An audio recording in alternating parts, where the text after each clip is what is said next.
டேய் என்னடி பிரச்சனை உனக்கு? எப்போ பார்த்தாலும் டென்ஷன் அடிக்கிறீங்களா? லூஸ் மாதிரி பண்ணிக்கிட்டு இருக்கீங்க. எப்போ பாரு இந்த மாதிரி போயிட்டு இருந்தால் பிரேக்கப்ல தானே போய் முடியும். பிரேக் அப்படி போடி மாயிரு. இப்படி பண்ணி டென்ஷன் எப்படி மிஷின் போகிறாரு? டேய் அவன் எப்பவுமே இப்படி தான்டா. 5 வருஷமாக எனக்கு தெரியல. இதே தான் பண்ணுவான். அவன் சொல்கிறத கண்டுக்காத. ஆனால் லவ்லாம் நம்ம எவ்வளோ கஷ்டப்படுறேன். ஐயா என்னடா அது? இந்த பொண்ணுங்களே இப்படி தானே. என்னண்ணே இப்படி பண்ணி டென்ஷன் எடுத்துதானே இந்த பொண்ணு? ஐயா சரிடா. ஃபோன் வருதுண்ணே. அவன் தானே ஃபோன் அடிக்கிறா. எப்போ பார்த்தாலும் ஃபோன் அடிச்சுக்கிட்டு ஃபோன் எடுத்து பேசுவானே. பேசுகிறா. என்கிட்ட என்ன கேட்குற?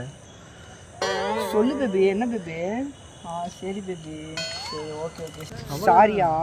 சரி ஓகே பேபி மன்னிச்சுக்க. நான் பேசுனது சாரி. Okay baby. நீ இந்த மாதிரி பேசினால டென்ஷன் ஆகணும். என்ன டென்ஷன் ஆக வேணாம் மாமா. சாரியா? சரி மன்னிச்சுக்கா. சரிம்மா தங்கம். சரி பண்ணிட்டுமா. சரி நான் ஆளுங்க எதனால கோவப்பட்டேன்னா நீ பேசினாலமா கோவப்பட்டேன். ஓகேம்மா. அப்போவே சொன்னேன்ல அவன் அப்படிதான்.